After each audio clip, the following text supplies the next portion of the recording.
Let's get into it. Coach Colin here, episode 615 of the Soul Not For Sale podcast. I got Tulsi Gabbard, I got Tucker Carlson, and we're going into what it is that shook Tucker Carlson awake. What shook him awake to what was going on in politics, in Washington, in the media, and surprisingly, now I had my speculations about what this could be. I thought it was an interview that he did with Matthias Desmet that was about mass formation and totalitarianism and how it's affected different parts of the world. I was for sure like that's the interview that did it.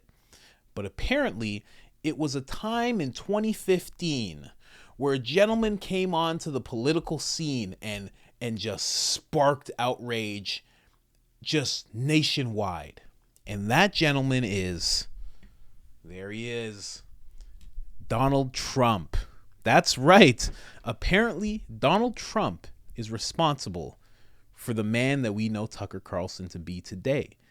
Because without Donald Trump, Tucker Carlson would have never woken up to what was going on in Washington, where he lived at the time. He would have never took a step back, moved out of Washington.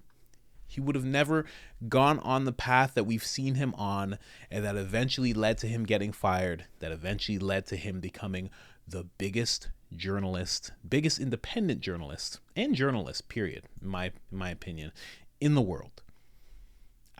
There's so many stories like this that need to be told about Donald Trump stepping into politics. I'm telling you, let's just get right into that clip. Before I do, of course, you know I got to bring you to the store. This is IamCoachColin.com. Check it out.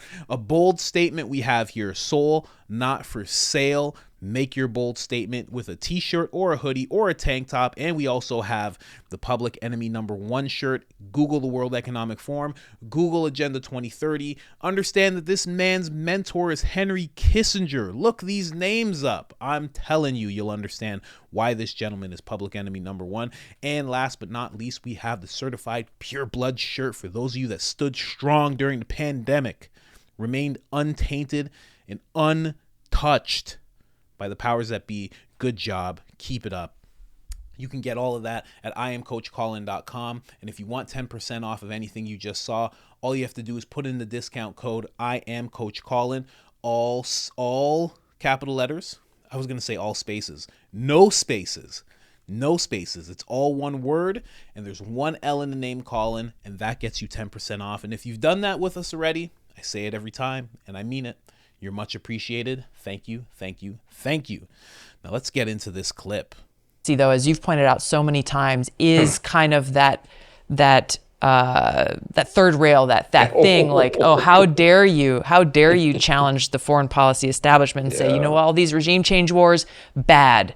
Nuclear war with Russia, really fucking devastatingly bad and a threat to the American people and people all over the world. Given you grew up in the establishment, the belly of the beast in Washington, was there some kind of like, what was there? Was there a turning point for you? Like, were you always kind of cynical of these things, or was there some kind of turning point in your experiences that made you say, well, hold on a second, the things that I've heard and been exposed to and experienced, it's not actually what they've said it is, that there's something deeper and bigger going on here? I mean, I think it was a little bit like Hemingway's description of going broke, you know, gradually and then all at once. Yeah. So just, you know, spending my life there, I was never that impressed by the people I lived around. I liked them a lot, but I didn't think they were smarter than me or wiser than me because I know them, you know. Right. So I was never, and I lived in a world where like everyone went to Harvard, you know. My grandfather went to Yale. Like he was an alcoholic. Like that didn't mean, you know what I mean? Like I'm not impressed by merit badges and never have been. Right. So, but I wasn't against the system at all. Really what changed me was watching Trump in 2015. And I knew Trump before, I mean, because I'm in the media, so I'd known Trump, you know, not well, but I'd known him for, I don't know, 15 years before, right? A long time. And I was like, I thought he was kind of a buffoon. I still think that sometimes. But what changed my view wasn't Trump. It was the reaction to Trump among my neighbors. So Trump would say something in his like florid orange way, you know, like, why are we funding NATO? And that was the one that got me. I remember this. And I never questioned NATO. Because I grew up during the Cold War, and NATO was the bulwark against Soviet aggression into Western Europe. And like my dad worked for the government. So like we were totally for NATO. Why wouldn't you be? But that ended in August of 1991. I was on my honeymoon when the Soviet Union collapsed, but we still had NATO in 2015. Like, what was the point? And I'd never thought about it in my life. And Trump's like, why are we funding NATO? And I thought that was a really interesting question. Okay, well, I don't know why. What's the answer? And my neighbors are like, shut up! He must be killed! It's like, okay, but maybe shut up, maybe he must be killed. But what's the answer to why are we funding NATO? Is there a good reason? Shut up! Yeah. They were so hysterical about obvious and basically common sense questions about the way things were working that was a tell to me. I was stunned by it, actually. I was like, reasonable people who are acting out of honorable motives should be happy or at least willing to explain themselves. Like, what? Hey, Tulsi, why are you doing that? If you're like, shut up, then that tells me like you're doing something wrong. If you're like, well, here's why I'm doing it. You may disagree, but here's why. Yeah. They couldn't do that on any topic. Immigration policy. I've never been like, my best friend's an immigrant. I've never been against like immigrants or anything, but I was like, you should have control of your border. And Trump, in his Trumpian way, was basically arguing for that.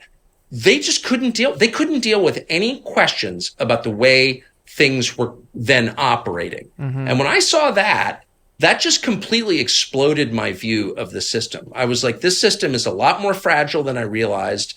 It's a lot less legitimate than I realized. And then just the whole 4 years of Trump. And like, he'd say something that was like truly insane. Like, the intel agencies are spying on me. And you're like, okay, the intel agencies are not spying on, like, what, you know what I mean? Right. What are you like, was the moon landing fake too? Right. And then you'd find out like a year later, actually the intel agencies were spying on him. And then everyone would be like, well, they had to. Wait, and you'd be like, wait, what? First of all, he was right. Second, I don't care whether I don't care who the president is. You can't spy on the president because he works for you. That's an attack on our system. No, it's totally fine. I would see stuff like that, and I was just like, you know what? I'm out. And we ultimately left the city, and we still have a million friends there. I have some of my closest relatives still live there. But I really became convinced that the system was not going to be enduring. Like, this can't go on. You can't. Wow. Man, I'm telling you, Trump did that for so many people. There should be a documentary of just people that woke up because of Trump. That would be a great documentary, because there's people on both sides that saw him running and they were like, what? Hold on. It was like everybody was in some kind of mass formation, kind of sleepwalking, and everybody just kind of got shook and awake, and they're like, hold on a second.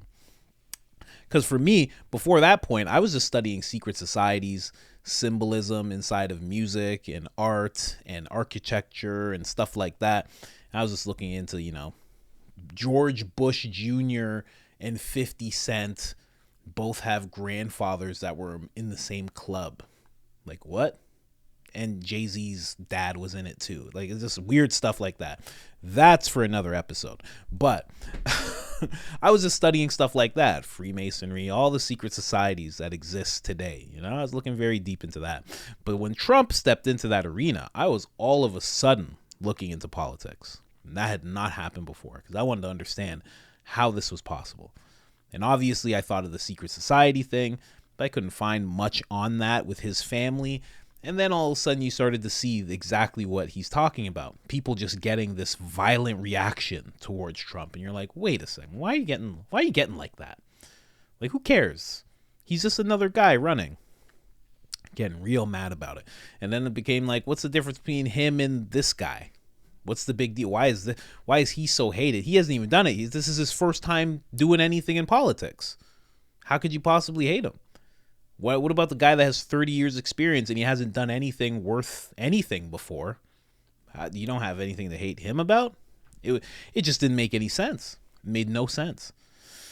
And, thank God he did it, because it woke me right up, and it woke Tucker up. How about that? Let me know what you think about that in the comment section. Because, again, I just went through the timeline, but Tucker, him leaving Washington was a pivotal moment in his life and in journalism, period. For him to be doing what he's doing right now in journalism, getting the 10.2 million followers on Twitter, becoming the most followed journalist worldwide, bar none, hands down. Nobody else can compare. That is breaking new ground for people who are young, in their 20s right now, coming up, who are stepping into journalism. There are certain people, because of what he's doing, that are not going to step into the MSNBC building. They're not going to think about going into the CNN building. They're going to be like, I can do what Tucker did. I can do what Tucker's doing right now. And they're going to move towards that. And that is a great service. Because we only need one Rachel Maddow. You don't need 6 Rachel Maddows. You don't need that. You don't need a bunch of Anderson Coopers. We only need one Don Lemon. We only need so many of those talking head people. But people like Tucker, we need a lot of those guys. So incredible. Trump to the rescue. Trump rescued America. He rescued journalism. And honestly, he rescued stand-up comedy too, because people were swimming in jokes when Trump stepped on the scene, just swimming in material. It was just like every week you could just go out and do a little Trump bit here and there. You're good. People built careers on Trump. Man, I love it. I love it. Let me know if you're one of those people in the comments. I know I was saying comment on whatever, but let me know if you're one of those people that got woken up from this whole thing. If you were like not paying attention much, card full. Oh no. Oh no. All right. I'm going to end it anyway. I'm getting a new camera today. Today, I'm getting a new camera. I've had enough of this. I'm done with this. All right, guys. If you like the episode, hit that like button. Hit that subscribe button. You can't even see my face here. My face is up here. Hey, other than that, I am out. And this camera is done with. I'm done with this camera. Jesus.